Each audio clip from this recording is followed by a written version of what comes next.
Bienvenue à ce grand direct sur Mikeba Télévision. À la une de l'actualité, vu la détérioration des relations diplomatiques avec Kigali et la situation sécuritaire dégradante dans la partie est de la République démocratique du Congo, Vincent Karega, ambassadeur rwandais en RDC, a été notifié par Christophe Lutundula, vice-premier ministre, ministre en charge des Affaires étrangères. C'est lundi 31 octobre 2022. Cette notification est relative à son expulsion immédiate sur les sols congolais, comme l'a décidé le président de la République, Félix-Antoine Tshisekedi Tshilombo.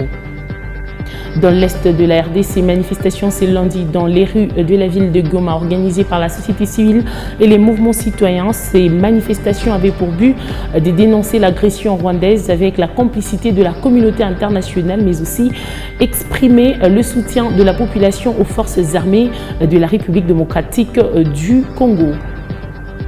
Dans la province Sud-Ouest, la corporation provinciale de médecins vétérinaires a tenu son assemblée générale élective ce 30 octobre dans la salle Claque à Kolwezi. Les rapports de l'assemblée générale tenue à Kinshasa et celui du mandat du comité provincial ont été faits à la clôture de ces assises. Léopold Kingu nous en parlera dans ce grand direct. Voilà tout pour les titres. Madame, Messieurs, place à présent aux détails.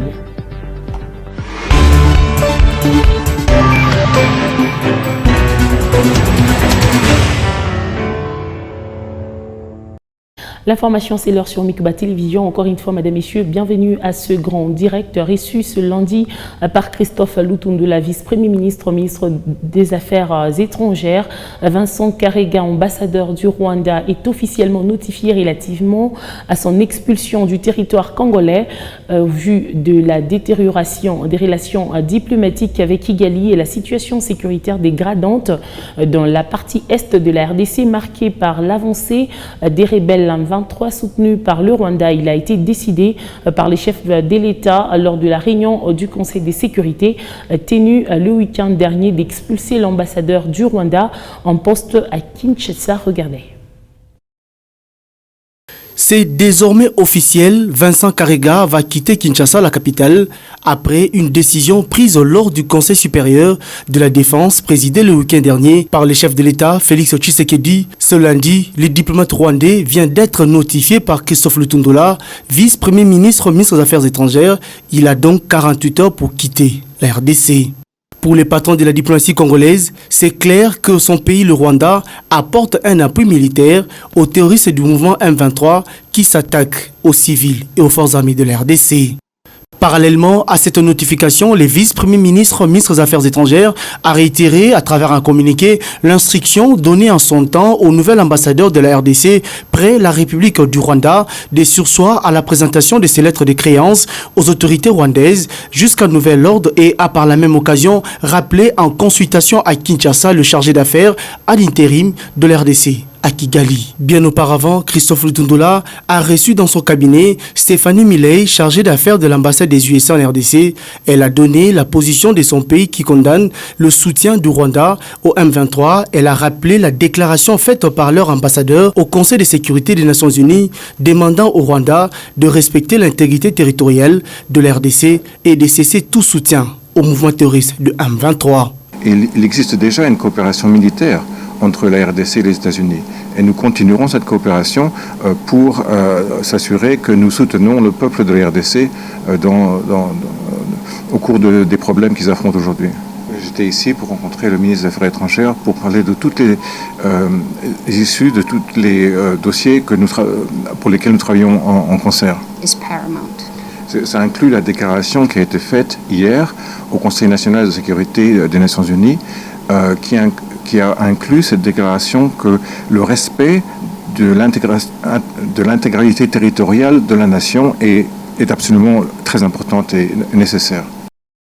Nous allons continuer la manifestation jusqu'à ce que la guerre d'agression cesse en territoire de Rutshuru. Tel était le maître mot des manifestants lors de la manifestation de soutien au FARDC et contre l'agression rwandaise. Selon les manifestants, la communauté internationale doit arrêter avec son hypocrisie face à cette agression rwandaise. Elle devrait plutôt infliger des sanctions économiques au pays de Paul Kagame pour son soutien totalement prouvé au M23. Les détails dans cet élément de Patrick Sialoua. Les rues de la ville de Goma, noires de monde ce lundi 31 octobre 2022. La population manifeste contre les soutiens du régime de Paul Kagame aux combattants du M23 en territoire de Rutshuru, mais aussi exprimer les soutiens au FARDC, déclare certains manifestants. Aujourd'hui, 31 octobre 2022, à Goma, la population est fâchée contre la prise de Kiwanja de Rutshuru. Trop c'est trop, nous sommes contre l'agression rwandaise. Nous demandons les sanctions économiques contre le Rwanda. Nous demandons aussi que puisse cesser la guerre. 3 décennies de conflits, trop c'est trop, nous sommes fatigués. Et nous allons continuer avec des manifestations jusqu'au point où nous allons obtenir la libération totale de notre territoire. Mais aussi, nous allons toujours continuer à pousser les forces armées de la République démocratique du Congo à continuer à faire la guerre contre ces agresseurs. S'ils ne cessent pas avec la guerre, nous-mêmes, nous allons franchir les frontières et nous allons prendre la ville de Gisenyi. Nous allons annexer le Rwanda à la République démocratique du Congo. Si M. Paul Kagame ne cesse pas avec ses milices en République démocratique du Congo. Pour ces manifestants, il est temps que le gouvernement congolais dévoile les différents accords signés entre la RDC et le Rwanda. Parce que notre gouvernement a déjà signé plusieurs accords qui ne sont pas rendus publics. Notre gouvernement doit nous montrer ces accords, mettre à nu ces accords. Nous devons savoir ce que le gouvernement signe avec le Rwanda. À défaut, nous allons considérer ces accords comme étant des accords maléfiques et des accords contre le peuple congolais. Certains manifestants en colère ont tenté de traverser la frontière congolo-rwandaise, appelée Grandes et Petites Barrières, mais vite dispersés par la police qui a fait usage de gaz lacrymogènes.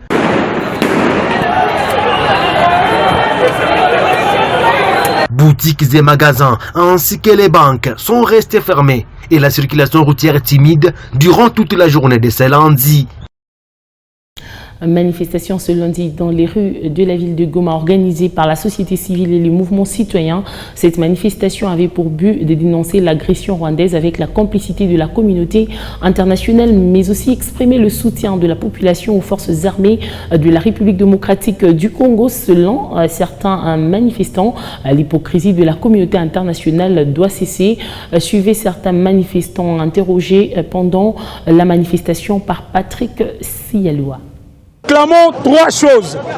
La première chose, c'est que nous puissions rompre carrément notre relation avec le petit Rwanda.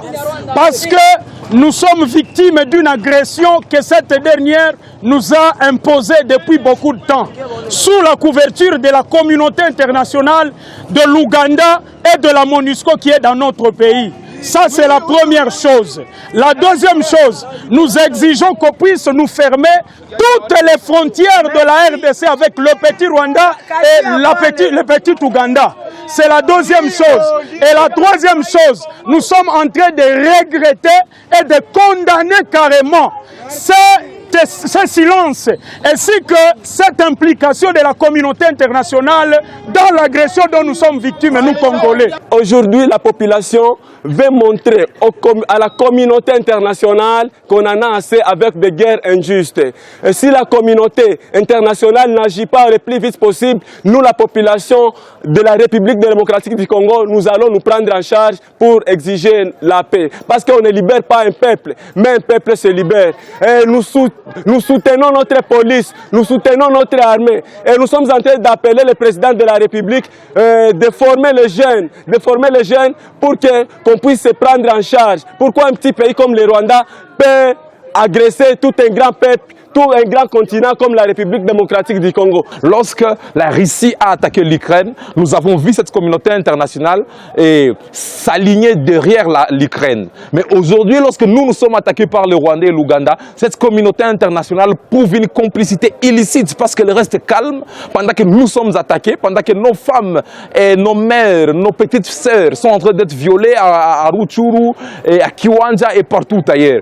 Nous n'allons pas accepter que cette communauté internationale reste calme. Nous, comme Congolais, nous allons assumer les destins de ces grands pays.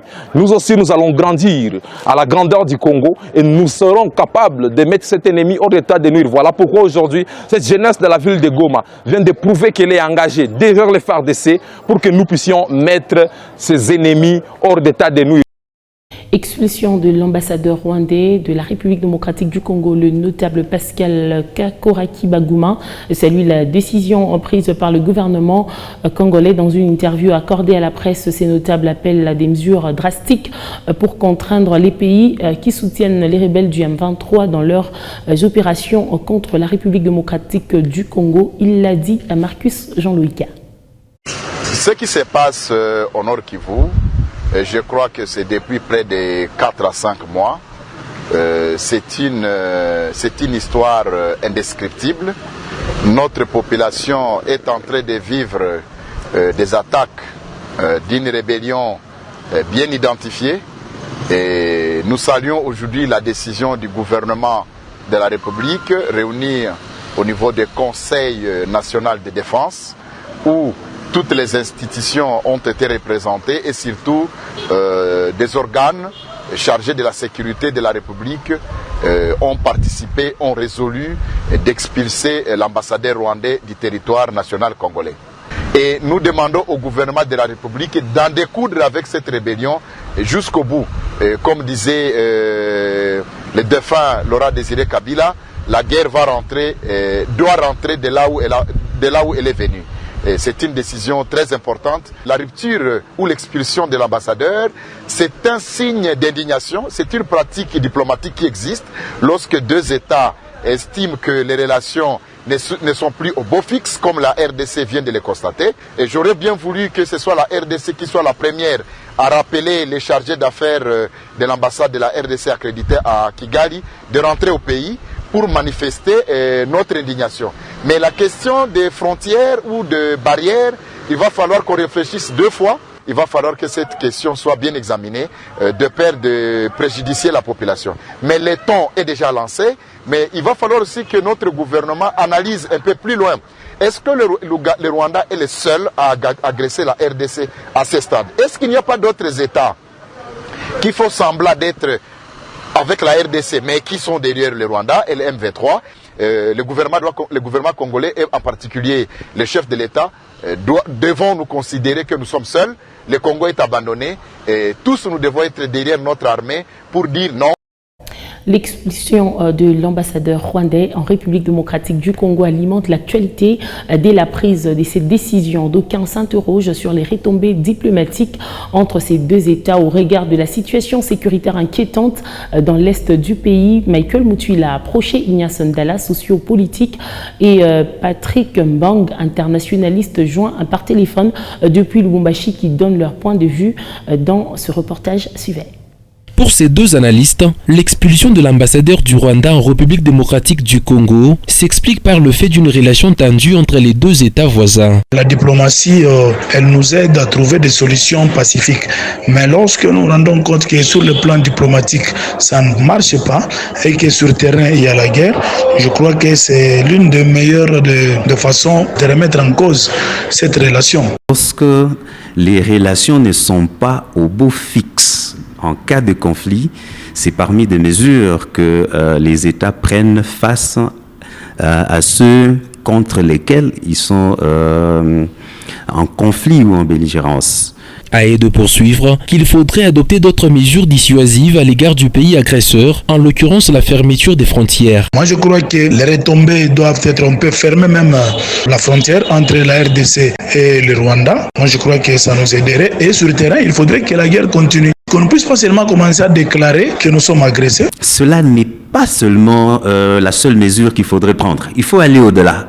Donc il y a d'autres mesures supplémentaires et complémentaires qui doivent être prises par le gouvernement pour montrer que nous ne sommes pas un moindre pays. Et nous devons aller jusqu'à imposer notre puissance militaire. Par ailleurs, ces analystes restent sceptiques de l'apport de la communauté internationale dans la crise sécuritaire de l'Est. Cette guerre, elle nous est imposée par le Rwanda sous la bénédiction de néocolonialistes, ce que nous appelons entre guillemets la communauté internationale, représentée par les grandes puissances économiques et politiques du monde.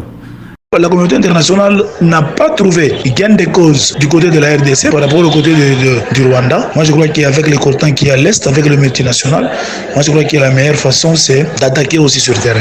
La décision d'expulsion de l'ambassadeur rwandais sur le sol congolais est intervenue après une réunion du Conseil de la Défense présidée par Félix Tshisekedi suite au constat malheureux du soutien de la République du Rwanda au mouvement terroriste du M23.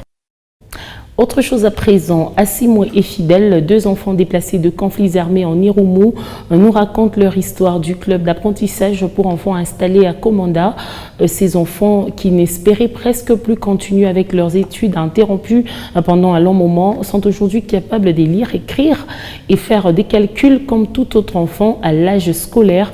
C'est grâce au projet d'éducation en situation d'urgence des Save the Children en appui avec le gouvernement congolais. Marcus Jean-Louis Carr nous en parle. Muzeli Assimwe arrive à lire et écrire après quelques semaines de formation accélérée au club d'apprentissage scolaire installé à Komanda. Dans le village de Yamad vivant Bikari et sa grand-mère derrière sa case. De l'autre côté, Fidèle, qui désespérément a retrouvé son tas d'études perdu et aujourd'hui était grand mathématicien et capable de faire des calculs mentaux comme tout autre enfant de son âge. 30 tomates moins 3 tomates Fidèles, ça reste combien? 27 tomates. Bien. 22 bonbons, on t'ajoute 8 bonbons. Au total, tu auras combien de bonbons? 30. 30 bonbons, très bien Fidèle. Ces enfants sont les fruits des centres d'encadrement installés par Save the Children à faveur des enfants déplacés et autochtones à l'âge scolaire dans la localité de Komanda, en territoire d'Irumu. La plupart ont quitté leur milieu suite à l'insécurité, à laisser tout derrière. Une situation qui a impacté sur leur cursus scolaire malgré les programmes de la gratuité. Avant d'avoir bénéficié les activités des clubs d'apprentissage, ces enfants-là avaient des difficultés vraiment en mathématiques. Certains n'arrivaient même pas à identifier les lettres alphabétiques. Vous lui montrez la lettre A par exemple, il vous dit c'est B. Les enfants n'arrivaient pas à lire, si nous pouvons le dire, les mots élémentaires. Un mot peut-être à 4 lettres, soit papa, soit maman, des petits mots là. Pour promouvoir davantage ces programmes, quelques infrastructures scolaires ont été également réhabilitées par Save the Children en vue d'assurer une bonne prise en charge de ces enfants. Parlons éducation dans ce grand direct. Le RAPUCO annonce la suspension de la grève des professeurs d'université et des institutions publiques sur toute l'étendue de la République démocratique du Congo. Cette décision est intervenue à l'issue d'une réunion extraordinaire tenue le 30 octobre entre le banc gouvernemental représenté par le ministère de l'ESU avec la délégation de RAPUCO, à en croire les rapporteurs du syndicat académique RAPUCO. Cette suspension intervient après la signature d'un communiqué final entre les deux parties. À cette occasion, le RAPUCO demande à tous les professeurs d'université et instituts supérieurs de la République démocratique du Congo de reprendre leurs activités. Regardez.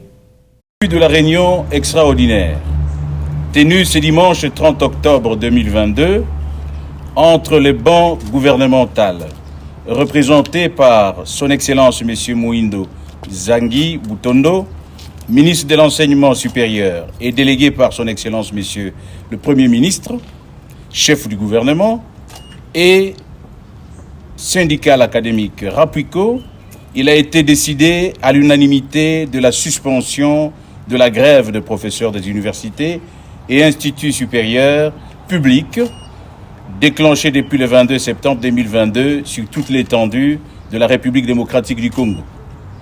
La décision supra est motivée par la signature d'un communiqué final entre le gouvernement et le RAPUCO sur base de nettes avancées enregistrées dans les revendications du syndicat des professeurs face à la volonté formalisée du banc gouvernemental comme précédemment expliqué dans un communiqué récent publié par le comité directeur du RAPUCO. Par conséquent, il est demandé à tous les professeurs des universités et instituts supérieurs publics de la République démocratique du Congo de reprendre toutes leurs activités académiques. Et l'église Arche de la Gloire de l'Éternel à Kinshasa a organisé une conférence dimanche 30 octobre 2022. Les clés de la réussite dans la vie socio-professionnelle était le thème de cette rencontre qui a réuni plusieurs personnalités à cette conférence. L'on a noté la présence du gouverneur de la province du Lualaba, Richard Mouyej Manguez-Mans, et de son épouse suivait. La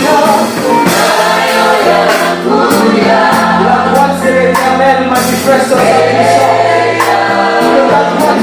C'est devant un auditoire hétérogène constitué de leaders politiques, religieux et ceux venus de différents horizons que l'orateur du jour, l'apôtre Jacques Ilunga, a présenté versets bibliques à l'appui les clés du succès dans la vie socio-professionnelle. Les principes de la prospérité, du succès reposent sur Jésus-Christ, le chemin de la vie et la vérité. D'où, d'après l'orateur, chaque individu doit se constituer un modèle de vie, un modèle de société pour prétendre au succès.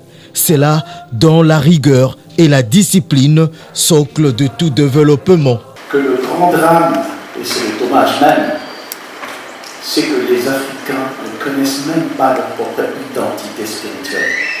Avec plusieurs représentations à travers le monde, entendez la Belgique, les États-Unis d'Amérique, l'Afrique et une bonne partie de l'Asie, l'église Arche de la Gloire de l'Éternel, Beersheba, est à la conquête de Kinshasa où une succursale a été installée. Je l'ai annoncé en titre, la Corporation provinciale de médecins vétérinaires a tenu son assemblée générale élective ce 30 octobre dans la salle Clac à Kolwezi. Les rapports de l'assemblée générale tenue à Kinshasa et celui du mandat du comité provincial ont été faits à la clôture de ces assises. L'équipe sortante dirigée par le docteur Jean Chibangu a été reconduite pour un autre mandat de 3 ans. Léopold Kingu nous en parle dans ce reportage. Après le vote à l'unanimité de l'ordre du jour, devant ce confrère, le docteur Germain Tchey, premier secrétaire de l'équipe sortante, s'emploie à restituer l'Assemblée générale de l'Ordre national des médecins vétérinaires, ayant eu lieu à Kinshasa en mai dernier, durant laquelle des décisions salutaires ont été prises pour la promotion de la profession. Renouveler la reconnaissance des 4 facultés de médecine vétérinaire, qu'il s'agit de l'Université de Lubumbashi, Université catholique de Graben, Université pédagogique nationale et Université de Kinshasa, comme seule autorisée à fonctionner en République démocratique du Congo. 3. Interdire aux enseignants membres de l'ordre de prester dans les établissements où fonctionnent les facultés de médecine vétérinaire non reconnues. Cette Assemblée générale des professionnels de santé animale a publié quelques innovations dans les secteurs. Notre corporation n'avait pas encore la formule de déliement. Donc, en cas de décès d'un médecin vétérinaire qui avait prêté serment, il faut délier. Le docteur Jean Chibangu, président du conseil provincial sortant, a ensuite fait le rapport de ses 3 ans comme président provisoire. Alors, il y a eu 3 prestations de serment. En 2019, 20 membres ont prêté serment. En 2020, un membre a prêté serment et en 2021, 2 membres ont prêté serment. Durant notre mandat, nous avons accueilli le président du Conseil national en sa qualité de chef de la maison civile, de chef de l'État ici à Kolwezi. Après les préoccupations soulevées par le participant à l'installation d'un bureau d'âge dirigé par le professeur Dr Jean-Christophe Kassiala Kapaloloa, 16 participants sur les 18 ont convenu de reconduire la même équipe vu son bilan positif. Au niveau national, l'ordre de médecins vétérinaires est dirigé par le docteur Bruno Miteyo. Et en religion, le diocèse de Kolwezi entamera la construction d'une nouvelle paroisse au quartier Tchala pour marquer les débuts des travaux. La pose de la première pierre a été faite par l'évêque de Kolwezi, Richard Kazadi Kamba. Ces travaux seront effectués grâce aux contributions des chrétiens. Le but de cette construction est de faire parvenir l'évangile à tous les peuples. Restons toujours en religion. La paroisse Notre-Dame de Fatima de la cité Manica totalise 75 ans depuis sa construction. À cette occasion, l'année jubilaire ouverte en 2021 a été clôturée le dimanche 30 octobre 2022 par l'évêque de Kolwezi, Monseigneur Richard Kazadi Kamba. Au cours de la célébration eucharistique, Monseigneur Richard Kazadi a invité les chrétiens de cette paroisse à contribuer pour la construction de la nouvelle église qui sera érigée au quartier Tchala. À Teddy Dizamba et Emmanuel Katandé nous signent ce reportage. Regardez. Pour marquer son année jubilaire de diamant, les chrétiens y ont construit un puits d'eau et ont entrepris d'autres projets de développement. Ces projets ont reçu la bénédiction de Dieu des mains de l'évêque de Kolwezi avant la célébration eucharistique.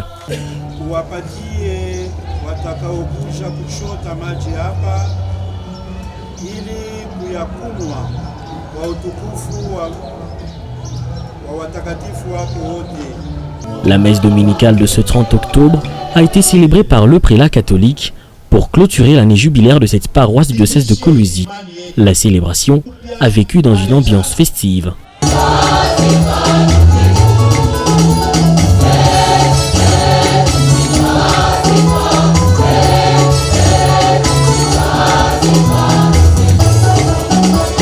L'évêque de Kolwezi à cette occasion a invité les chrétiens de cette paroisse à poser un geste pour marquer d'une pierre blanche son jubilé de diamant en mettant tout en œuvre pour la construction de la nouvelle paroisse du quartier Tchala.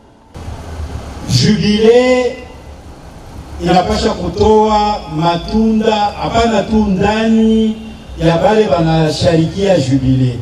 Le jubilé, dans la Bible et selon l'Église, c'est l'occasion pour poser un grand geste à l'extérieur. Voilà pourquoi je vous donne un travail. Hier, j'ai posé la première pierre pour la construction d'une nouvelle paroisse à Tchala. Je vous demanderai de contribuer pour la construction de cette nouvelle église.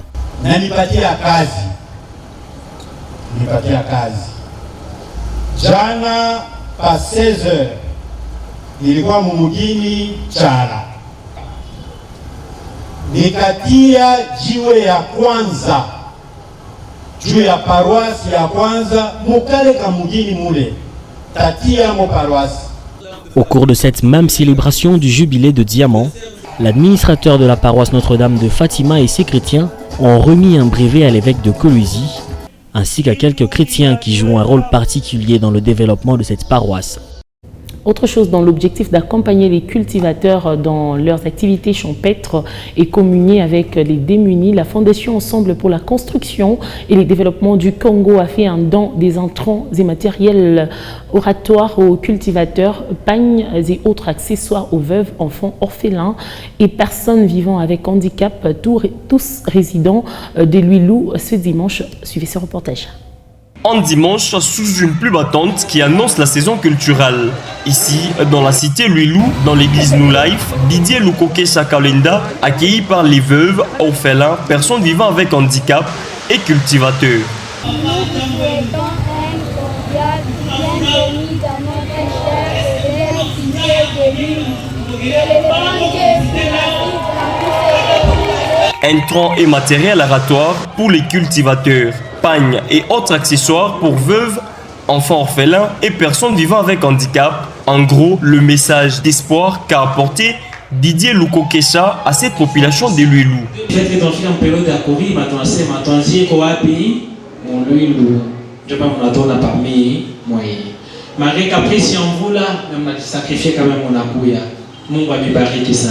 Geste loué par les bénéficiaires qui n'ont pas délié leur langue pour exprimer leur satisfaction. Personnes vivant avec handicap et comité directeur, nous tenons à vous remercier pour avoir pensé à nous, les handicapés de Luilou, et témoignons notre gratitude tout en vous disant merci. Que Dieu vous bénisse. Le donateur motive son geste de bienveillance. Il était important pour nous de leur apporter notre soutien en leur apportant le produit, les semences et autres produits pour améliorer leur activité champêtre.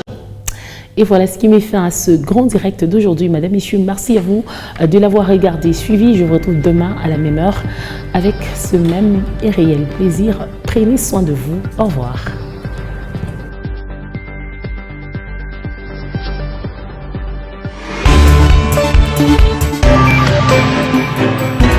Thank you.